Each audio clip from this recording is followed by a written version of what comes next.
नमस्कार दोस्तों। आज क्लास 10 का चैप्टर कृषि का ऑब्जेक्टिव देखेंगे। तो आज का वीडियो बहुत ही इम्पोर्टेंट होगा। तो चलिए वीडियो को बिना देर किए हुए शुरू करते हैं।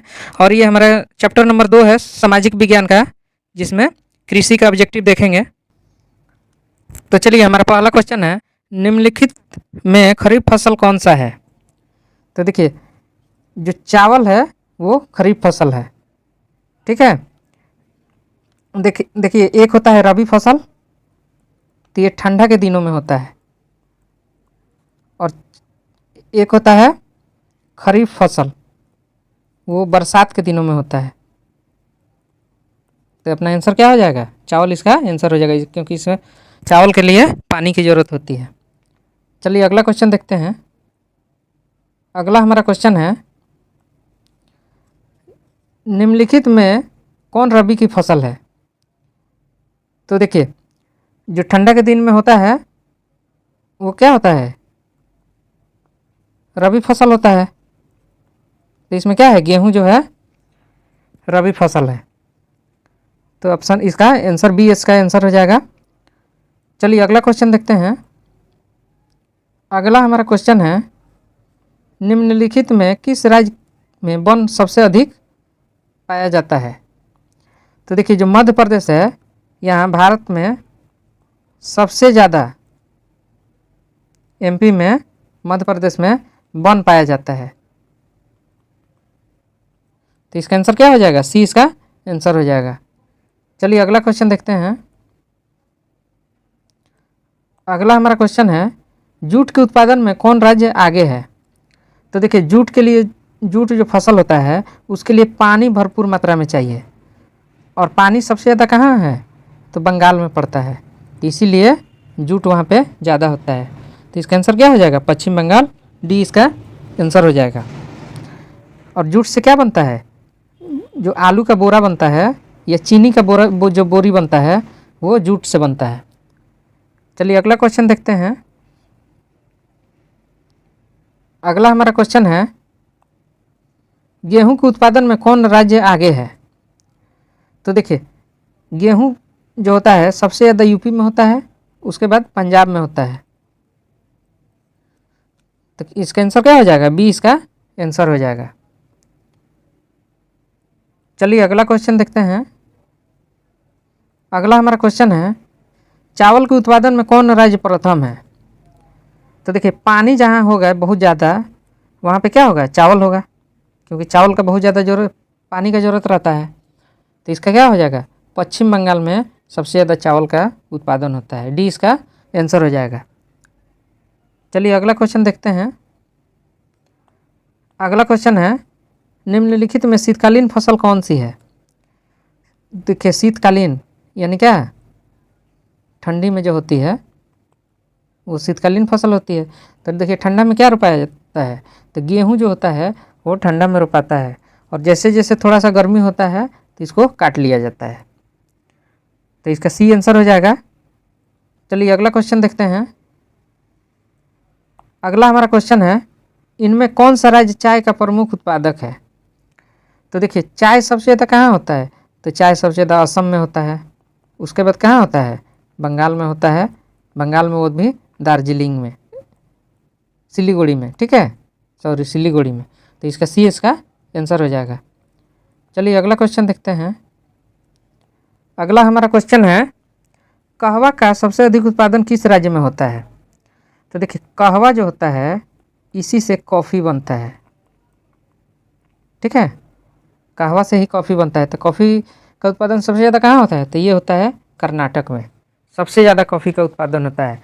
और ये कहाँ होता है? एक बाबा बुदान की पहाड़ी है कर्नाटक में ही, इसी पहाड़ी पे सबसे ज़्यादा कॉफ़ी का उत्पादन होता है। तो चलिए अगला क्वेश्चन देखते हैं। अगला हमारा क्वेश्चन है, महाराष्ट्र किस फसल की खेती के लिए प्रसिद्ध है। तो देखिए, महाराष्ट्र में और काली मिट्टी बहुत ज़्यादा पाया जाता है, और काली मिट्टी में सबसे ज़्यादा क्या होता है? तो कपास होता है। तो याद रखिएगा। तो महाराष्ट्र में सबसे ज़्यादा किस फसल का खेती होता है? तो कपास की। इसका आंसर क्या हो जाएगा? बी इसका आंसर हो जाएगा। चलिए नेक्स्ट क्वेश्चन देखते हैं। अगला हमारा क्वेश्चन है, उत्तर भारत का कौन सा राज्य गन्ना उत्पादन के लिए सर्वाधिक प्रसिद्ध है? तो देखिए ये भारत का नक्शा है। उत्तर भारत क्या होगा, इसके ऊपर उत्तर होगा और नीचे क्या होगा, दक्षिण होगा, और ऊपर क्या होगा, नॉर्थ होगा, माने उत्तर होगा। तो कह रहा है कि उत्तर भारत में सबसे ज़्यादा गन्ना का उत्पादन कहाँ होता है? तो देखिए सबसे ज़्यादा यूपी में, उत्तर प्रदेश में सबसे ज़्यादा गन्ना का उत्पादन होता है। तो इसका आंसर क्या हो जाएगा, ये इसका आंसर हो जाएगा। चलिए अगला क्वेश्चन देखते हैं। अगला हमारा क्वेश्चन है, मूंगफली का सबसे बड़ा उत्पादक राज्य कौन सा है? तो देखिए जो मूंगफली होता है सबसे ज़्यादा गुजरात में होता है, उसके बाद एमपी में होता है। तो पहला नंबर पे कौन सा है, गुजरात। तो इसका आंसर क्या हो जाएगा, सी इसका आंसर हो जाएगा। चलिए अगला क्वेश्चन देखते हैं। अगला हमारा क्वेश्चन है, दक्षिण भारत में सर्वाधिक गन्ना उत्पन्न करने वाला राज्य कौन सा है? तो देखिए दक्षिण भारत में सबसे ज़्यादा जो गन्ना का उत्पादन होता है, देखिए महाराष्ट्र जो है वो दक्षिण भारत में ही आता है और यहाँ पे गन्ना का उत्पादन सबसे ज़्यादा होता है। तो बी इसका आंसर हो जाएगा। चलिए अगला क्वेश्चन देखते हैं। अगला हमारा क्वेश्चन है, भारत की कितनी आबादी कृषि कार्यों में जुड़ी है? तो देखिए पहले ना 75% कृषि कार्य से लोग जुड़ा हुआ था, लेकिन अब धीरे धीरे कम हो गया है, तब लगभग 49 या 48% तक रह गया है। तो ये कितना हुआ, 2/3 भाग कृषि से जुड़ा हुआ है लोग है अभी भी। तो इसका आंसर क्या हो जाएगा, बी इसका आंसर हो जाएगा। चलिए अगला क्वेश्चन देखते हैं। अगला हमारा क्वेश्चन है, इनमें कौन कृषि को प्रभावित करने वाले कारक नहीं है? तो देखिए नमी, तो नमी तो कृषि को प्रभावित करता है, अगर नमी नहीं रहेगा तो फसल अच्छा नहीं होगा। तापमान ये भी प्रभावित करता है, अगर बहुत ज़्यादा तापमान होगा तो मिट्टी पूरा सूख जाएगी, तो फसल अच्छी उत्पादन नहीं होगी। देखिए जनसंख्या ये कृषि को प्रभावित नहीं करता है, कितना ही जनसंख्या हो तो खेत से क्या लेना देना है, खेत में तो फसल होगा ही होगा। और मृदा, देखिए मिट्टी भी कृषि को प्रभावित करती है, कैसा मिट्टी है, काली मिट्टी है, पीली मिट्टी है, जिस तरह का मिट्टी होगा उस तरह का उत्पादन होगा। तो इसका आंसर क्या हो जाएगा, सी इसका आंसर हो जाएगा। चलिए अगला क्वेश्चन देखते हैं। अगला हमारा क्वेश्चन है, पौधे के अंकुरण के लिए कम से कम कितनी तापमान होना आवश्यक है? तो देखिए पौधे के अंकुरण के लिए कम से कम जो टेम्परेचर होना चाहिए वो 6 डिग्री सेल्सियस होना चाहिए, तभी पौधा क्या होता है, ये मान लीजिए चना है तो अंकुरित होता है, मतलब इसमें से पौधा निकलता है। तो इसका डी इसका आंसर हो जाएगा। चलिए अगला क्वेश्चन देखते हैं। अगला हमारा क्वेश्चन है, रबर की खेती भारत के किस राज्य में की जाती है? तो देखिए जो रबर की खेती होती है वो भारत में केरला में सबसे ज़्यादा की जाती है। और ये जो रबर का पेड़ होता है, और इसमें ना, इसमें क्या होता है कि सबसे पहले किसी हथियार से इसको काट दिया जाता है और यहाँ पे टोकरी एक लगा दिया जाता है, और यहीं से धीरे धीरे रबर का जो ग्लिसरीन है वो गिरता है और बिटराते जाता है, और इसी को रबर बना लिया जाता है। तो इसका आंसर क्या हो जाएगा, ये इसका आंसर हो जाएगा। ये लिक्विड फॉर्म में रहता है, इसका लेटेक्स इसको बोलते हैं रबर का, और इसी को ढाल के फिर रबर बनाया जाता है। चलिए अगला क्वेश्चन देखते हैं। अगला हमारा क्वेश्चन है, पूर्वोत्तर राज्यों में स्थानांतरित कृषि को किस नाम से जाना जाता है? तो देखिए जो पूर्वोत्तर राज्य है, मान लीजिए कि ये भारत है और ये है पूर्वोत्तर राज्य, तो इधर जो कृषि होता है, इधर तो पहाड़ी इलाका है, तो इधर जो कृषि होता है कि एक जगह सबसे पहले जंगल है तो आग लगा दिया जाता है, फिर यहाँ 2-4 वर्ष कृषि होता है, फिर यहाँ छोड़कर फिर दूसरे जगह जंगल को साफ किया जाता है और फिर यहाँ पे कृषि होता है। तो इसको हम झूम कृषि बोलते हैं। ठीक है, तो इसका आंसर क्या हो जाएगा, बी इसका आंसर हो जाएगा। चलिए अगला क्वेश्चन देखते हैं। अगला हमारा क्वेश्चन है, झारखंड में स्थानांतरित कृषि को क्या कहा जाता है? तो देखिए जो पूर्वोत्तर में कृषि होता है स्थानांतरित कृषि, उसको झूम कृषि बोलते हैं, लेकिन जो झारखंड में होता है इसको हम क्या बोलते हैं, कुरुआ बोलते हैं। याद रखिएगा, झारखंड में जो स्थानांतरित कृषि होता है, मतलब एक जगह से दूसरे जगह, उसको क्या बोलते हैं, कुरुआ बोलते हैं। तो इसका आंसर क्या हो जाएगा? सी इसका आंसर हो जाएगा। चलिए अगला क्वेश्चन देखते हैं। अगला हमारा क्वेश्चन है, भारत में शुद्ध बोई गई भूमि कितना हेक्टेयर है? तो देखिए भारत में जो शुद्ध बोई गई भूमि है वो 14 करोड़ हेक्टेयर क्षेत्र पे बोया जाता है। बाकी सब बंजर में आता है या कम बंजर में आता है। तो इसका सी इसका आंसर हो जाएगा। चलिए अगला क्वेश्चन देखते हैं। अगला हमारा क्वेश्चन है, पंजाब की कितनी प्रतिशत भूमि कृषि भूमि है? तो देखिए पंजाब में सबसे ज़्यादा कृषि होता है और यहाँ का लगभग 84% भाग पे कृषि होता है। तो इसका आंसर क्या हो जाएगा? बी इसका आंसर हो जाएगा। थोड़ा सा भाग पे ही कृषि नहीं होता है, नहीं तो पूरे पंजाब में कृषि होता है। बहुत कम बंजर भूमि है पंजाब में। चलिए अगला क्वेश्चन देखते हैं। अगला हमारा क्वेश्चन है, निम्नलिखित में कौन खरीफ की फसल नहीं है? तो हम आपको बता दिए हैं जो खरीफ की फसल होती है खरीफ की, वो ठंडा में नहीं होती है, गर्मी में होती है या बरसात में होती है। तो ये क्या है?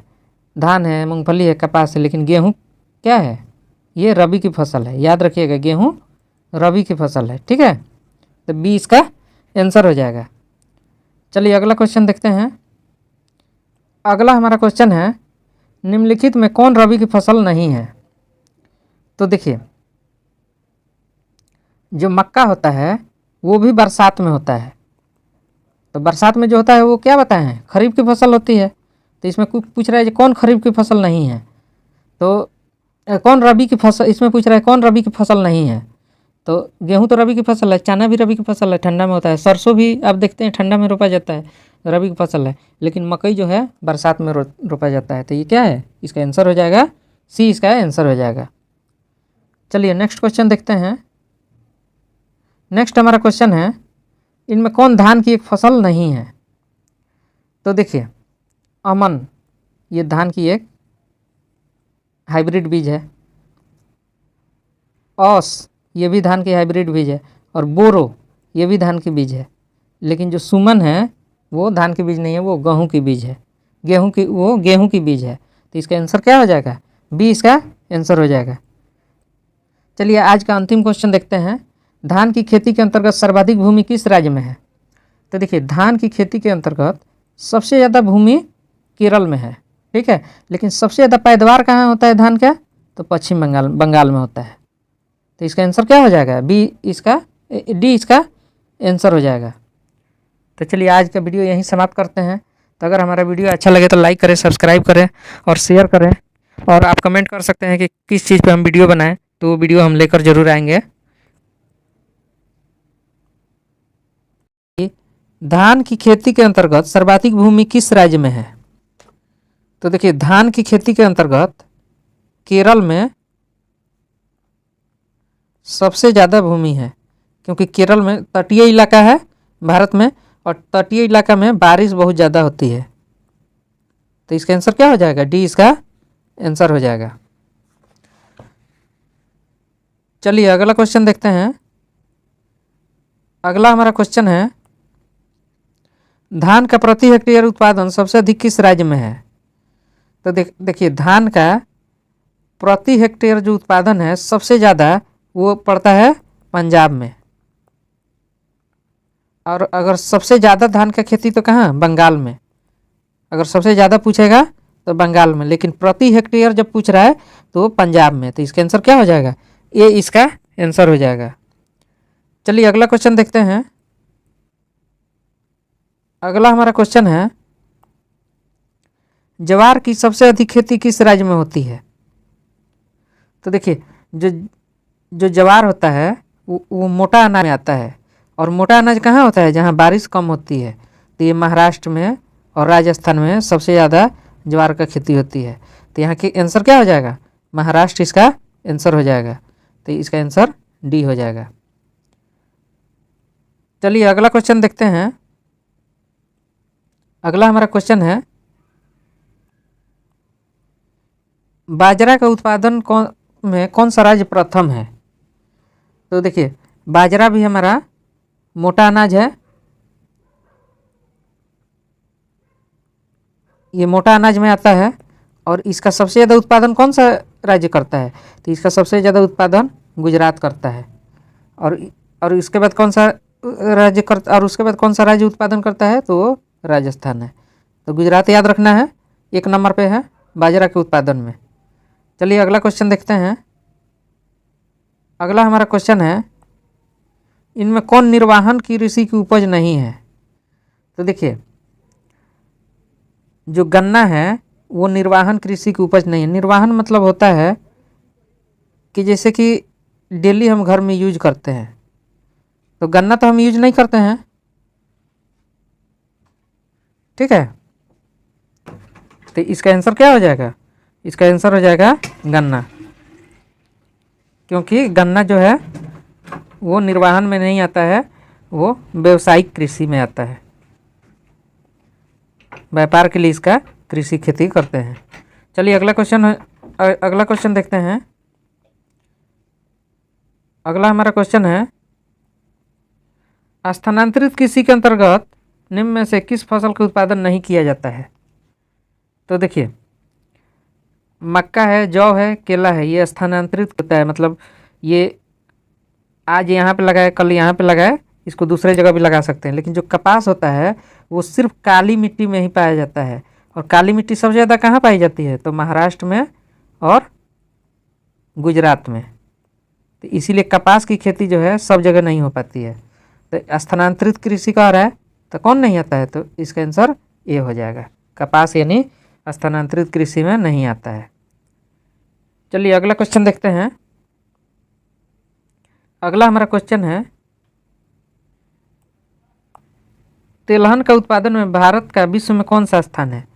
तो देखिए, तेल के जो उत्पादन होता है, तेलहन इसी को बोलते हैं, जिसमें सरसों होता है, राई होता है, सूर्यमुखी होता है, ये सब फसल तेलहन में आता है, जिससे तेल निकाला जाता है।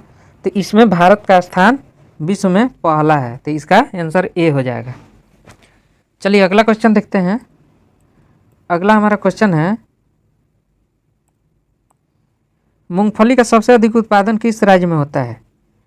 तो देखिए, जो मूंगफली होता है वो भी काली मिट्टी में पाया जाता है। काली मिट्टी में सबसे ज़्यादा उत्पादन होता है।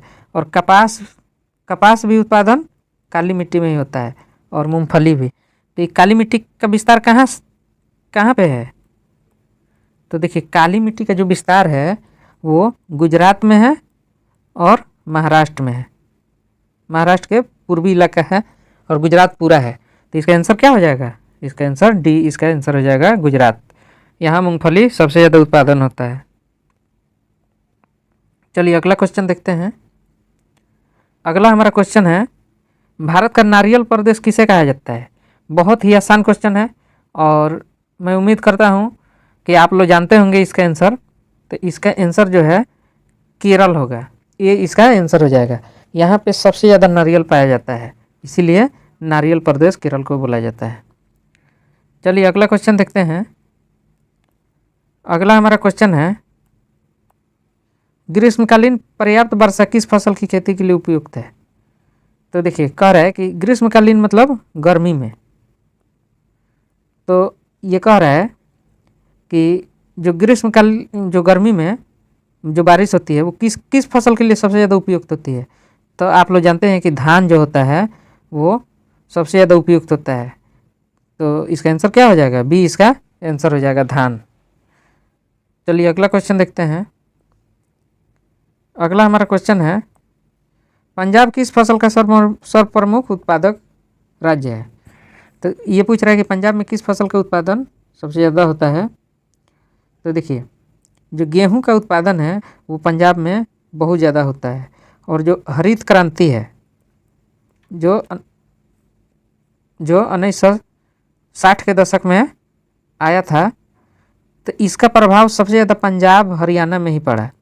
और सबसे ज़्यादा इसीलिए यहाँ पे गेहूं का उत्पादन सबसे ज़्यादा होता है। तो ये इसका आंसर क्या हो जाएगा? बी, इसका आंसर हो जाएगा। चलिए अगला क्वेश्चन देखते हैं। अगला हमारा क्वेश्चन है, उत्तर प्रदेश और बिहार में रागी को किस नाम से जाना जाता है? तो देखिए, रागी जो होता है इसी का नाम है मड़ुआ। छोटा छोटा होता है, सरसों के दाना जैसा। ठीक है। और ये मोटा अनाज में आता है, ये मोटा अनाज में आता है, इसको गरीबों का भोजन भी कहते हैं। तो ये भी याद रखिएगा आप लोग, गरीबों का भोजन भी कहते हैं। तो इसका आंसर क्या हो जाएगा, मड़ुआ इसका आंसर हो जाएगा, सी इसका आंसर हो जाएगा। चलिए अगला क्वेश्चन देखते हैं। अगला हमारा क्वेश्चन है, इनमें से कौन दलहन की फसल नहीं है। तो देखिए दलहन मतलब क्या होता है, मतलब दाल वाली फसलें जो हम लोग दाल घर में खाते हैं। तो चना तो है, दलहन फसल है, अरहर यानी रहर भी है, और मसूर भी है। बाजरा क्या है, दलहन फसल नहीं है। तो सी इसका आंसर हो जाएगा। चलिए अगला क्वेश्चन देखते हैं। अगला हमारा क्वेश्चन है, चाय किस प्रकार की कृषि फसल है। तो देखिए चाय जो है वो किस प्रकार की फसल है, तो रोपण प्रकार की फसल है। ठीक है। तो चलिए अगला क्वेश्चन देखते हैं। तो देखिए अगला क्वेश्चन है कि अरेबिका और रोबस्टा किस फसल के प्रकार है। तो देखिए जो कहवा होता है यानी कॉफ़ी होता है, तो ये दो प्रकार का होता है, एक होता है अरेबिका और एक होता है रोबस्टिका। तो यानी ये किसका है, तो कहवा इसका आंसर हो जाएगा। तो सी इसका आंसर हो जाएगा। चलिए अगला क्वेश्चन देखते हैं। अगला हमारा क्वेश्चन है, असम में चाय के कितने बागान हैं। तो देखिए असम में जो चाय के बागान हैं वो 750 बागान है। ये जस्ट याद रखने वाला क्वेश्चन है, इसमें घबराना नहीं है। ठीक है, ये घट बढ़ भी सकता है इसका संख्या, लेकिन यहाँ पे 750 ही दिया है, तो इसको 750 ही मानेंगे। चलिए अगला क्वेश्चन देखते हैं।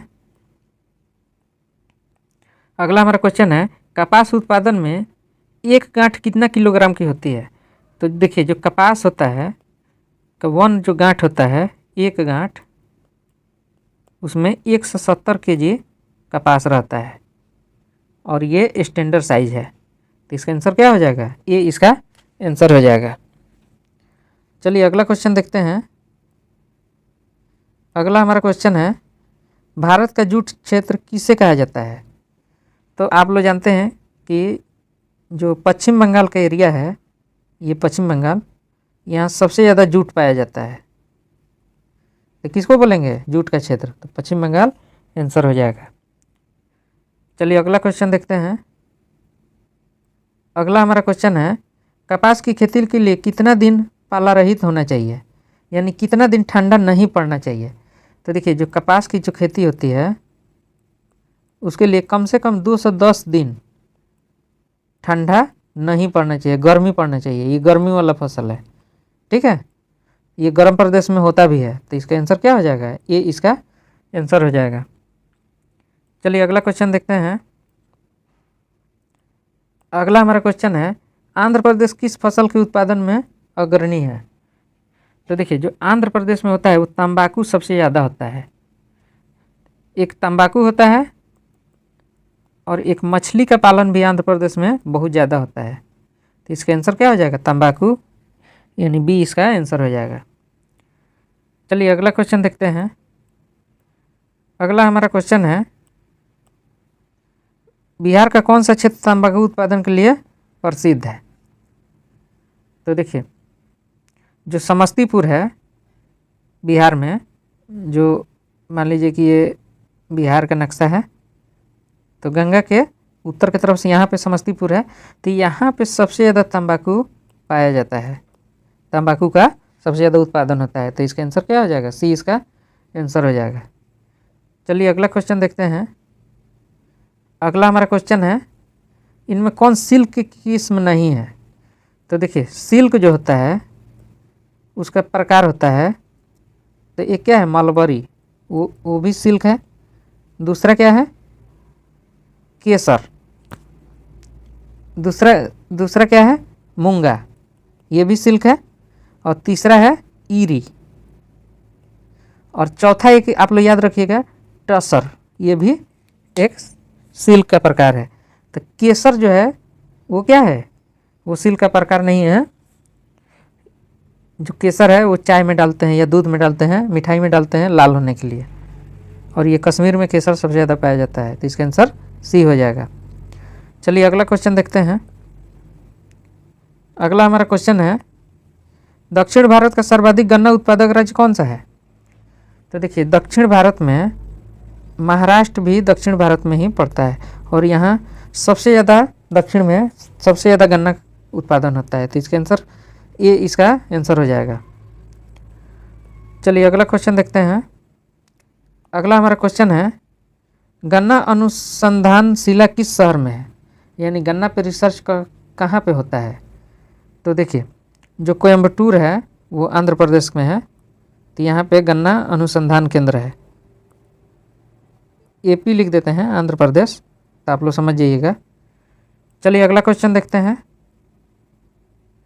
अगला हमारा क्वेश्चन है, गन्ना की केंद्रीय अनुसंधान शिला कहाँ स्थापित है? तो देखिए केंद्रीय जो अनुसंधान शिला है वो लखनऊ में स्थापित है, तो इसका आंसर बी हो जाएगा। चलिए आज का अपना अंतिम क्वेश्चन देखते हैं। सस्य गहनता को प्रभावित करने वाला कारक कौन सा नहीं है? तो देखिए जो सस्य गहनता होता है वो किसको रिप्रेजेंट करता है? मतलब कोई क्षेत्र है तो वहाँ पे पर भूमि कितना फसल का उत्पादन होता है, पर हेक्टेयर में या पर मीटर में कितना फसल का उत्पादन होता है, इसी को सस्य गहनता बोलते हैं। तो ये किस पे प्रभावित नहीं पड़ता है? देखिए सिंचाई कीजिएगा तो ज़्यादा फसल उगेगा थोड़ा सी एरिया में, अगर मशीन का यूज कीजिएगा तभी थोड़ा सा एरिया में अच्छा जुताई होगा तो अच्छा फसल का उत्पादन होगा, और कीटनाशक अगर छिड़किएगा तभी फसल का अच्छा उत्पादन होगा। लेकिन इसका जनसंख्या से कोई लेना देना नहीं है, तो इसका आंसर क्या हो जाएगा? सी इसका आंसर हो जाएगा। तो चलिए आज का कृषि का दूसरा भाग समाप्त हुआ और अगला भाग में हम कृषि का फिर 25 क्वेश्चन लेकर आएंगे। तो अगर हमारा वीडियो अच्छा लगे तो चैनल को लाइक करें, सब्सक्राइब करें और शेयर करें। Thank you. चलिए अगला क्वेश्चन देखते हैं। अगला हमारा क्वेश्चन है, वर्षा ऋतु की फसल को क्या कहा जाता है? तो देखिए वर्षा ऋतु की जो फसल होती है, मतलब वर्षा में जो फसल होती है उसको खरीफ बोलते हैं, खरीफ फसल। और जो ठंडा में फसल होती है उसको रबी फसल बोलते हैं। जैसे एग्जाम्पल में देख लीजिए, खरीफ में क्या आ जाएगा? मक्का आ जाएगा, ठीक है। और इसमें क्या आ जाएगा? ठंडा में सरसों आ जाएगा, आलू आ जाएगा। तो ये सब क्या है? रबी फसल है, और जो वर्षा में होता है वो खरीफ फसल है। तो चलिए इसका आंसर क्या हो जाएगा? बी इसका आंसर हो जाएगा। चलिए अगला क्वेश्चन देखते हैं। अगला हमारा क्वेश्चन है, हरित क्रांति का सबसे अधिक प्रभाव किस फसल पर पड़ा है? तो देखिए हरित क्रांति जो है 1960 के दशक में हुआ था, और उस समय खाने की बहुत ज़्यादा कमी थी अनाज की। तो रसायन का उपयोग करके और उन्नत किस्म का बीज का उपयोग करके फसल रोपा गया, तो क्या हुआ? फसल का पैदावार बढ़ गया। तो इसमें गेहूं को सबसे ज़्यादा फायदा हुआ था, यानी गेहूं के उत्पादन में बहुत ज़्यादा वृद्धि हुई थी। चलिए अगला क्वेश्चन देखते हैं। अगला हमारा क्वेश्चन है, दाल किसका मुख्य स्रोत है? तो आप लोग जानते हैं कि दाल में सबसे ज़्यादा क्या पाया जाता है? प्रोटीन पाया जाता है, जिससे आदमी का मसल्स जो है बढ़ता है। तो क्या हो जाएगा इसका आंसर? दाल में प्रोटीन पाया जाता है। चलिए बी आंसर हो जाएगा इसका। चलिए अगला क्वेश्चन देखते हैं। अगला हमारा क्वेश्चन है, अनानास उत्पादन में अग्रणी है, यानी अनानास कहाँ सबसे ज़्यादा पाया जाता है, उत्पादन होता है? तो देखिए मेघालय जो है वो अपना नॉर्थ ईस्ट में पड़ता है, मेघालय यहाँ पे पड़ता है मेघालय, इसका राजधानी है शिलांग। तो यहाँ पे अनानास सबसे ज़्यादा पाया जाता है या इसका खेती होता है, तो मेघालय इसका आंसर हो जाएगा। चलिए अगला क्वेश्चन देखते हैं। अगला हमारा क्वेश्चन है, धान का वार्षिक उत्पादन देश में कितना है? तो देखिए इसका आंकड़ा तो हर एक साल आता है, ठीक है। जो अभी आंकड़ा है वो 9 करोड़ टन उत्पादन धान का वार्षिक होता है, तो 9 करोड़ इसका आंसर हो जाएगा। तो ये इसका आंसर हो जाएगा। चलिए अगला क्वेश्चन देखते हैं। अगला हमारा क्वेश्चन है, देश में चावल का प्रति हेक्टेयर उत्पादन लगभग कितना है? तो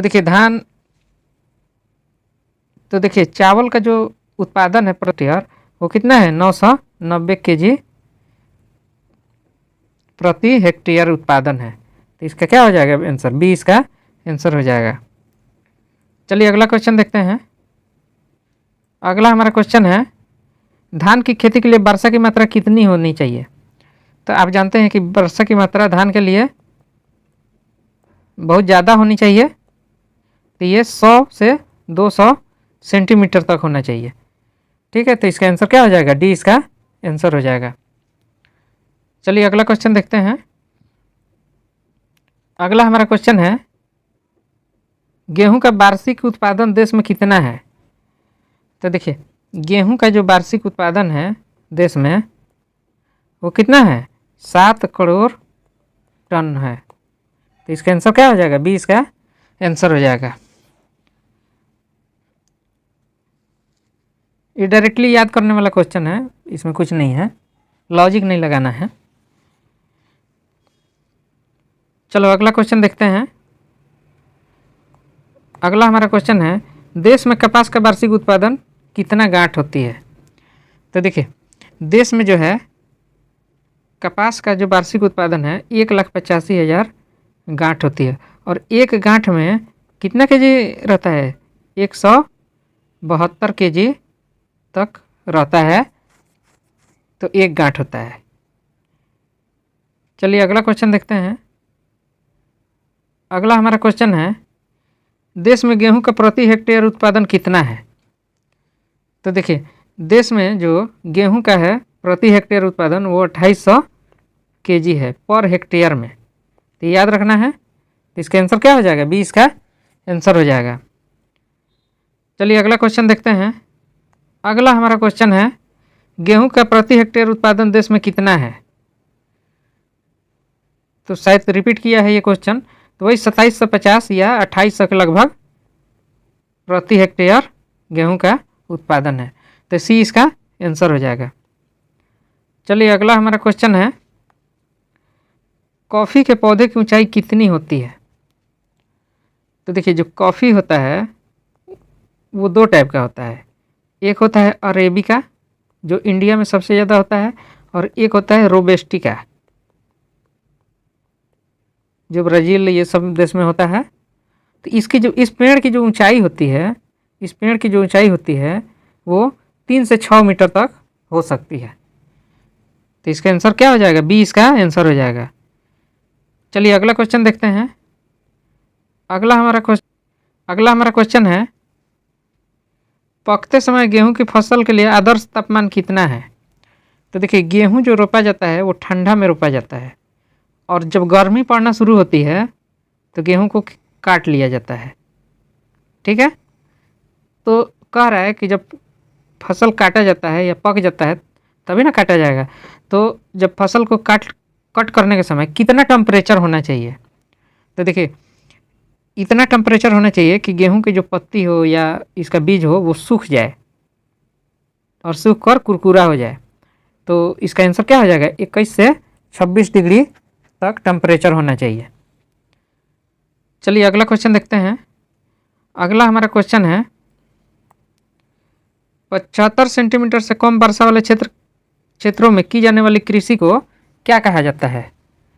तो देखिए इसको शुष्क कृषि कहा जाता है। शुष्क माने सूखा हुआ, बहुत कम नमी रहती है। तो अगर 75 सेंटीमीटर से कम जहाँ वर्षा होती है तो उसको शुष्क क्षेत्र ही बोलेंगे। तो इसका आंसर क्या हो जाएगा? बी इसका आंसर हो जाएगा। चलिए अगला क्वेश्चन देखते हैं। अगला हमारा क्वेश्चन है, कपास उत्पादन के लिए उपयुक्त मिट्टी कौन सी है? तो देखिए कपास उत्पादन के लिए आप बार बार ये क्वेश्चन आता है और बोर्ड के एग्जाम में भी पूछता है। तो कपास के उत्पादन के लिए काली मिट्टी बहुत ही महत्वपूर्ण है। ठीक है, काली मिट्टी आप याद रखिएगा। और ये काली मिट्टी कहाँ पाया जाता है? गुजरात में और महाराष्ट्र में। इसीलिए आप देखेंगे जो वहाँ कॉटन का जो मिल है बहुत ज़्यादा है, और सबसे ज़्यादा मुंबई में ही कॉटन का मिल खुला था कपड़ा का, और इसीलिए खुला था क्योंकि यहाँ कपास का उत्पादन, कच्चा माल का उत्पादन बहुत ज़्यादा होता है। तो इसका आंसर क्या हो जाएगा? 20 का आंसर हो जाएगा। चलिए अगला क्वेश्चन देखते हैं। अगला हमारा क्वेश्चन है, गन्ना की खेती के लिए कितना आदर्श तापमान होना चाहिए? तो देखिए, गेहूं के लिए भी उतना ही होना, सूखने के समय उतना ही 21 से 26 डिग्री सी, और गन्ना के लिए लगभग 21 से 27 डिग्री सी टेम्परेचर होना चाहिए। तो इसका आंसर क्या हो जाएगा? 20 का आंसर हो जाएगा। चलिए अगला क्वेश्चन देखते हैं। अगला हमारा क्वेश्चन है, भारत का क्यूबा किस क्षेत्र को कहा जाता है? तो देखिए, क्यूबा एक देश है जो अमेरिका, साउथ अमेरिका में पड़ता है, और यहाँ पे क्या पाया जाता है? यहाँ पे सबसे ज़्यादा गन्ना पाया जाता है, इसीलिए क्यूबा को चीनी का कटोरा भी बोलते हैं। और अपना यहाँ यूपी में गोरखपुर और देवरिया में सबसे ज़्यादा गन्ना का खेती होता है, इसीलिए भारत का क्यूबा इसे बोला जाता है। तो इसका आंसर क्या हो जाएगा? डी इसका आंसर हो जाएगा। चलिए अगला क्वेश्चन देखते हैं। अगला, चीनी किस्म की चाय को क्या कहा जाता है? अगला हमारा क्वेश्चन है, चीनी किस्म की चाय को क्या कहा जाता है? तो देखिए, चाय होता है वो अरेबिका होता है, रोबस्टिका होता है और बोही होता है, ठीक है। तो ये जो बोही है वो चीनी किस्म की चाय है, तो इसका आंसर क्या हो जाएगा? बी इसका आंसर हो जाएगा। चलिए अगला क्वेश्चन देखते हैं। अगला हमारा क्वेश्चन है, निम्न में से किस स्थान की चाय को सर्वोत्तम चाय माना जाता है? तो देखिए, जो अपना दार्जिलिंग है, यहाँ पे पश्चिम बंगाल में पड़ता है, जो ऊपर नॉर्थ ईस्ट जाते हैं यहाँ से, तो दार्जिलिंग की चाय जो है सबसे ज़्यादा फेमस है, पूरा विश्व में फेमस है, और बहुत ही डिमांड पे रहता है ये पूरा विश्व में दार्जिलिंग की चाय। तो चलिए इसका आंसर क्या हो जाएगा? बी इसका आंसर हो जाएगा। तो चलिए अगला क्वेश्चन देखते हैं। अगला हमारा क्वेश्चन है, रेशम कीड़ा पालन क्या कहलाता है? तो देखिए, पूछ रहा है, अगला हमारा क्वेश्चन है, रेशम कीड़ा पालन क्या कहलाता है? ठीक है। तो देखिए, ये जो पीसी है वो क्या मत्स्य पालन होता है, और शेरी जो है वो रेशम का पालन को क्या बोलते हैं? सेरीकल्चर बोलते हैं। तो इसका आंसर क्या हो जाएगा? ये इसका आंसर हो जाएगा। चलिए अगला क्वेश्चन देखते हैं। अगला हमारा क्वेश्चन है, कर्तन दहन कृषि किसे कहा जाता है? तो देखिए, झूम कृषि को ही कर्तन दहन कृषि कहा जाता है। ये होता क्या है झूम कृषि? ये पहाड़ों पे बहुत सारे जंगल होते हैं, तो इस जंगल को जलाकर और यहाँ खेती कर लिया जाता है। फिर जब खेती अनुपजाऊ हो जाता है तो फिर दूसरे जगह जंगल जलाया जाता है, खेत बनाया जाता है, फिर वहाँ पे खेती कर लिया जाता है। तो इसी को झूम कृषि बोलते हैं, और ये पर्यावरण पर बहुत ही हानिकारक इसका प्रभाव पड़ा है, और इससे क्या होता है? जंगल बहुत सारे कट जाते हैं। तो ये नागालैंड, आसाम की तरफ होता है, तो इसको झूम कृषि बोलते हैं। चलिए अगला क्वेश्चन देखते हैं। अगला हमारा क्वेश्चन है, भारत की अर्थव्यवस्था को मय आधार क्या है? तो देखिए, भारत की अर्थव्यवस्था का जो मय आधार है वो कृषि है। आज़ादी के पहले लगभग 75% जनसंख्या कृषि पर निर्भर थी, लेकिन अभी भी आज़ादी के 70 साल बाद भी लगभग 52% लोग कृषि पे डायरेक्ट और इनडायरेक्ट निर्भर है। तो इसको भारत का मय आधार भी बोलते हैं। तो इसका आंसर क्या हो जाएगा? ये इसका आंसर हो जाएगा। चलिए अगला क्वेश्चन देखते हैं। अगला हमारा क्वेश्चन है, भारत में किस प्रकार की कार्य की प्रधानता है? तो देखिए, जो जीवन निर्वाहक कृषि कार्य की यहाँ पे प्रधानता है। यहाँ पे व्यापारिक कृषि बहुत ही कम होता है।